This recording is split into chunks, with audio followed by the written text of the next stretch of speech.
Assalamualaikum warahmatullahi wabarakatuh. Jumpa lagi dengan Miss Deka. Kali ini Miss Deka akan menyampaikan materi tentang cahaya dan cermin. Adik-adik semua udah siap ya untuk mengikuti pembelajaran pada hari ini? Kalau udah siap, yuk kita mulai pembelajaran pada hari ini. Oke. Cahaya. Ya.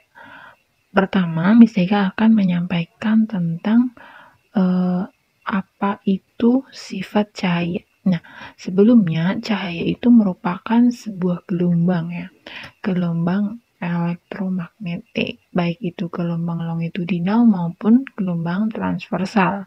Nah, sifat cahaya itu yang pertama dia itu merambat lurus. Jadi ketika ada lampu, terus ada karton yang dilubangi, maka cahaya itu akan merambat lurus mengenai mata. Jadi dia itu gerakannya lurus. Nah, selanjutnya sifat yang kedua, cahaya itu dapat menembus benda bening. Jadi ketika ada benda yang bening, maka cahaya itu dapat menembus. Misalkan kita memegang senter yang ada cahayanya, terus kita sorotkan ke dalam pembatas yang berbahan bening. Contohnya kayak kaca maupun plastik bening ya, itu bisa menembus seperti itu.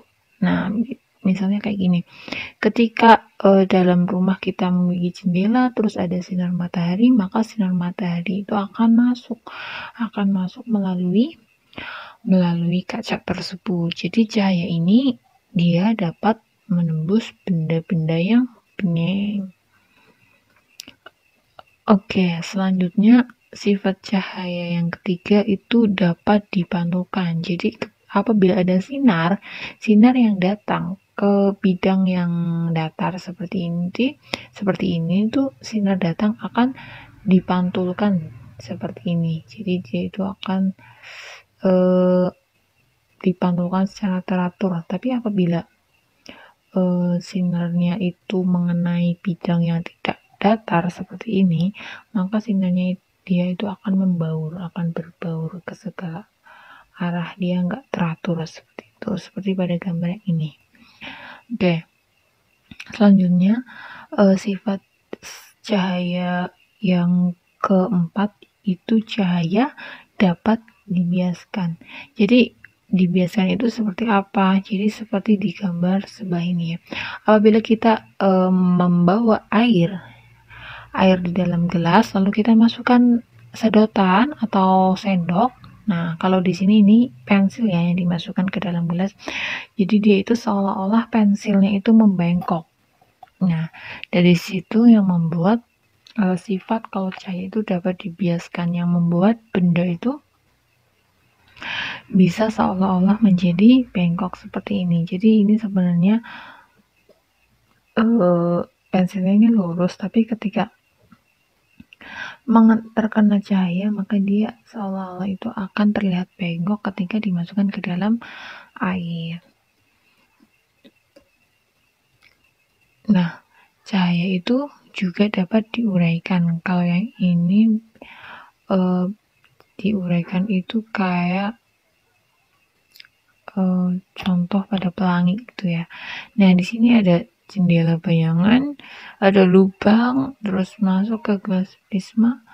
Nah, ini ada spektrum warna ya, Magico Hibinium. Nah, ini merupakan cahaya yang dapat diuraikan. Contohnya itu pada pelangi gitu ya. Pelangi itu cahayanya itu dari mana? Itu dari proses penguraian cahaya. Next. Nah, sekarang kita akan belajar tentang cermin. Nah, yang pertama yang akan kita bahas itu adalah cermin datar ya. Nah, cermin datar ini prosesnya apabila ada cermin, nah di sini ada benda, dia itu akan memantul. Nah, sudut antara pada benda sama bayangan dia itu besarnya itu sama ya. Jadi sudut datang itu sama dengan sudut pantul, I sama dengan R. Nah, pembentukan bayangan benda ini berbentuk titik-titik seperti itu. Nah, bisa juga pembentukan bayangan itu dapat berubah garis. Nah, selanjutnya pada cermin cekung. Ya, kita akan yang kedua adalah cermin cekung ya. Kita akan belajar tentang cermin cekung. Jadi fokus pada cermin cekung itu setengah dari jari-jari. Jari-jari kelengkungan ini dari titik O sampai titik P. O itu titik pusat permukaan cermin. F ini titik fokus dan P ini merupakan pusat kelengkungan ya. Nah, jadi R itu dari O sampai P. Ini namanya pusat kelengkungan dan ini jari-jari ini cerminnya ya, cermin cekungnya. Nah, di cermin cekung ini terdapat sinar-sinar istimewa. Yang pertama kita ngelihat gambar A. Nah, ini gambaran cermin. Nah, ini titik pusat permukaan cermin, fokus dan kelengkungan. Nah, apabila sinar datang sejajar dengan sumbu utama, maka dia itu akan dipantulkan melalui titik fokus. Jadi ketika ada sinar yang datang ke sini, sejajar sumbu utama ini garis yang mendatar ini, sumbu utama ya. Nah, ada sinar yang datang sejajar dengan sumbu utama, maka dia akan dipantulkan melalui titik fokus. Nah, selanjutnya apabila ada sinar datang melalui titik fokus, maka dia akan dipantulkan searah atau sejajar dengan sumbu utama. Jadi kebalikannya ini ya. Ini sinar yang kedua. Selanjutnya, sinar yang ketiga itu apabila sinar datang melalui titik pusat kelengkungan cermin ini, maka akan dipantulkan melalui titik itu juga. Jadi kalau ada sinar yang datang melalui pusat kelengkungan ini, maka dia akan dipantulkan balik lewat arah tersebut. Jadi ini sinar-sinar istimewa pada cermin cekung. Nah, sinar-sinar istimewa pada cermin cekung ini dia itu untuk menentukan sifat bayangan seperti itu. Nah, selanjutnya kita belajar tentang cermin cembung ya. Nah, jalan sinar cembung itu yang memancarkan cahaya itu seperti ini. Jadi sinarnya ini dari sini. Nah, ini cerminnya, dia berbentuknya cembung. Nah, kalau cermin cembung ini dia juga memiliki sinar-sinar istimewa ya. Jadi yang pertama ini sinar datang yang A, sinar datang sejajar sumbu utama, maka akan dipantulkan seolah-olah berasal dari titik fokus. Jadi ada sinar yang datang mengenai cermin cembung, lalu dia akan dipantulkan seolah-olah melewati titik fokus. Jadi seolah-olah loh dari sini. Nah, tapi sebenarnya enggak. Nah, di sini. Makanya dia garisnya seperti ini. Terus sifat sinar-sinar istimewa yang kedua itu apabila ada sinar yang datang seolah-olah dia tuh menuju titik fokus, maka akan dipantulkan sejajar dengan sumbu utama. Jadi seolah-olah dia mau mengenai titik fokus nih, seolah-olah kalau dilurusin. Tapi dia akan dipantulkan sejajar dengan sumbu utama. Nah, ini sumbu utamanya. Titik objeknya itu berada di belakang cermin ya.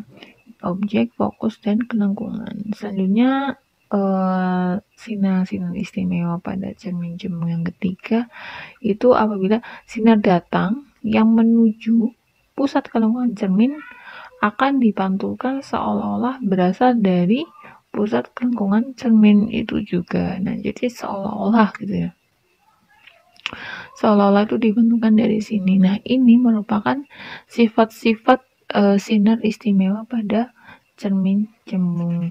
Lalu sifat dari cermin cembung itu apa? Sifat dari cermin cembung itu maya, sama tegak, dan diperkecil karena bayangannya itu berada di belakang cermin. Dia akan berada di belakang cermin di sini. Nah, di daerah sini gitu ya, belakang cermin. Terus sama tegak, yaitu tingginya sama dengan benda yang berada di depan cermin. Ya sama-sama tegak, tapi dia itu diperkecil. Nah, kalau bayangan yang terbalik itu apabila di bawah sumbu utama. Nah, kalau cermin cembung itu bayangan bendanya itu berada di atas sumbu utama. Nah, kalau yang tadi untuk cermin cekung itu sifat-sifatnya itu banyak ya, bergantung pada letak bendanya itu berada di ruang 1, ruang 2, ataupun ruang 3 dan ruang 4. Jadi kalau di cermin cekung ini tadi, jadi masing-masing itu ada ruang-ruangnya.